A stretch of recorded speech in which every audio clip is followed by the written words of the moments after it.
বিকেলবেলা হঠাৎই মনে হলো বাইরে থেকে একটু ঘুরে আসি, তাই বোনগুলো মিলে একটু হাঁটতে বের হলাম। তো হাঁটতে হাঁটতে পাশেই একটা ক্যাফে দেখতে পেলাম। তো ভাবলাম আসছি যখন ক্যাফেটা একটু ঘুরে যাই, তাই সবাই মিলে ক্যাফের ভিতরে ঢুকলাম। যেহেতু ক্যাফেটা ক্যান্টনমেন্ট এরিয়া আর্মিদের আওতায়, তাই তাদের পরিবেশটা অনেক সুন্দর ছিল, খুব একটা খারাপ ছিল না। আমার কাছে অনেক সুন্দর লেগেছে তাদের পরিবেশটা। ক্যাফেটার নাম ছিল খোলাহাটি ক্যাফে। যেহেতু ক্যাফেটা আর্মিদের আওতায়, তাই তাদের কিছু কিছু সুন্দর মুহূর্তের ছবি দেখতে পেলাম। তো ছবিগুলো দেখে আমার কাছে অনেক ভালো লাগলো। ক্যাফেটা অনেক বিজি ছিল, অনেক গেস্ট ছিল, হয়তো তাদের কোনো প্রোগ্রাম ছিল।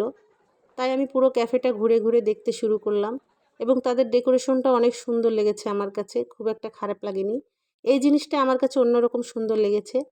তারা গাছ কেটে সুন্দর করে ওয়ালমেট করে রেখেছে, যেখানে সুন্দর কিছু ছোট ছোট লেটার লেখা রয়েছে। তো ঘুরে ঘুরে দেখে ভাবলাম একটু খাবার অর্ডার দেই, তাই আসলাম খাবার অর্ডার দিতে। তো তাদের মেনুগুলো দেখলাম, তো মেনুতে কম বেশি ভালো ভালো খাবার ছিল। তো আমরা হঠাৎ গিয়েছিলাম যেহেতু, তাই বেশি কিছু অর্ডার করলাম না, নাসুসটাই সবাই অর্ডার করলাম। তো নাসুসটা অর্ডার করার পরেই যে আমাদের নাসুস চলে এসেছে। নাসুসটা দেখতে অনেক সুন্দর লাগছে, ডেকোরেশনটা অনেক সুন্দর ছিল। তো এবার খাবার পালা। তো খেয়ে দেখি টেস্টটা কেমন।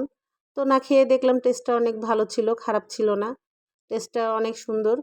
তো তারা মাংসের পরিমাণটাও অনেক সুন্দর দিয়েছিল, ভালো দিয়েছিল। তো খেয়ে সবাই বলল যে না, অনেক সুন্দর টেস্ট। তো খাচ্ছি আর এত সুন্দর একটা মুহূর্ত উপভোগ করছি সবাই মিলে। তো খাওয়া শেষ করে আমরা ক্যাফে থেকে বেরিয়ে পড়লাম।